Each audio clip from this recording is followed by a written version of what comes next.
সবাইকে স্বাগত জানাই আমাদের চ্যানেল বিধায়কনাথ বাপ্পাতে। আমি আপনাদের সাথে আছি বিধায়কনাথ।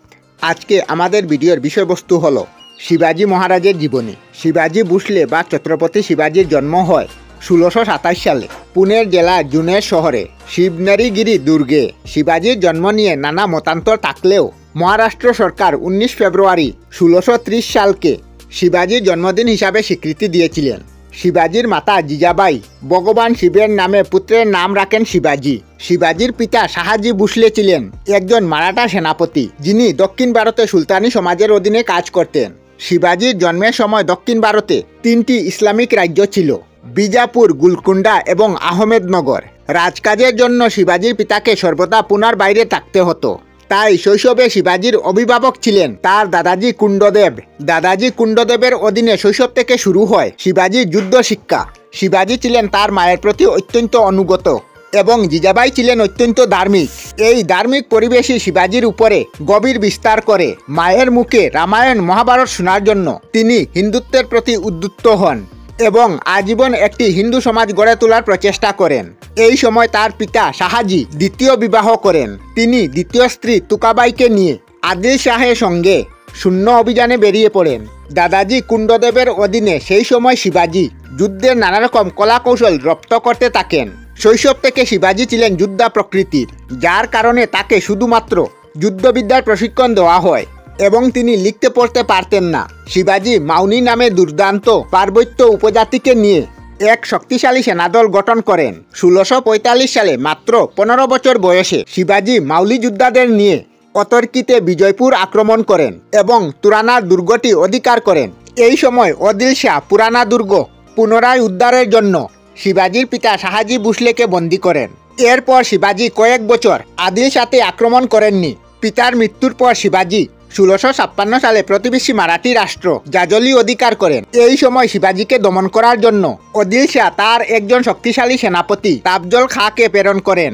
বহু খণ্ডযুদ্ধের পর শিবাজী এবং তাজমল খাঁ ১০ই নভেম্বর ১৬৫৯ সালে প্রতাপগড় দুর্গের নিকট একটি স্থানে সন্ধির জন্য মিলিত হন এবং চুক্তি অনুযায়ী তারা মাত্র একজন করে দেহরক্ষী রাখতে পারবেন।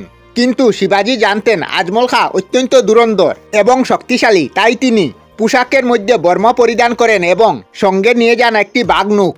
তথ্য অনুসারে দুজনের মধ্যে আজমল খান আগে আক্রমণ করেন। মারাঠা ইতিহাসে আজমল খাঁকে বিশ্বাসঘাতক বলা হয়। এই যুদ্ধে শিবাজী বাঘনুকের সাহায্যে আজমল খাঁকে হত্যা করেন। এরপর শিবাজী তার সেনাবাহিনী নিয়ে বিজয়পুর আক্রমণ করেন। ১০ই নভেম্বর ১৬৫৯ প্রতাপগড় যুদ্ধে শিবাজী বিজয়পুরকে পরাজিত করে আজমল খাঁর দুটি পুত্রকে বন্দী করেন। এরপর থেকেই শিবাজী মারাঠাদের নায়কে পরিণত হন। মুঘল সম্রাট ঔরঙ্গজেব এই সময় শিবাজীকে দমন করার প্রয়োজন অনুভব করেন এবং আদিল শাহের সেনাপতি সিদ্দি শাহ এবং মুঘল সেনা একত্রিত হয়ে শিবাজীর বিরুদ্ধে যুদ্ধের প্রস্তাব করতে থাকে। শিবাজী এই সময় সেনাদল নিয়ে পানাহা দুর্গে আশ্রয় নেন। শিবাজীকে দমন করা সম্ভব নয় দেখে ১৬০৯ সালে ঔরঙ্গজেব শিবাজী এবং তার পুত্র সম্ভাজিকে আগ্রা দুর্গ আক্রমণ করেন এবং রাজা উপাধি দেন। ঔরঙ্গজেবের উদ্দেশ্য ছিল শিবাজীকে কান্দার পাঠাবেন এবং উত্তর পশ্চিম মুঘল সাম্রাজ্য বিস্তার ঘটাবেন, কিন্তু মুঘল দরবারে উচ্চপদ দেবার নামে ডাকা হয়। তবুও শিবাজীকে সামান্য কিছু মশলদারের পিছনে দাঁড়াতে বলা হয়। এতে শিবাজী অসম্মান বোধ করেন এবং দরবার ত্যাগ করে চলে যেতে চাইলে তাকে এবং তার পুত্রকে বন্দী করা হয়। কিন্তু সুচতুর বুদ্ধির দ্বারা শিবাজী ঔরঙ্গজেবের দরবার থেকে পালিয়ে আসেন। শিবাজীর রাজ্যাভিষেক সম্পূর্ণ হয় ১৬৭৪ সালে ১৬ই জুন। রায়গড় দুর্গে ৭ নদীর জল দ্বারা ব্রাহ্মণরা শিবাজীর রাজ্যাভিষেক সম্পূর্ণ করেন।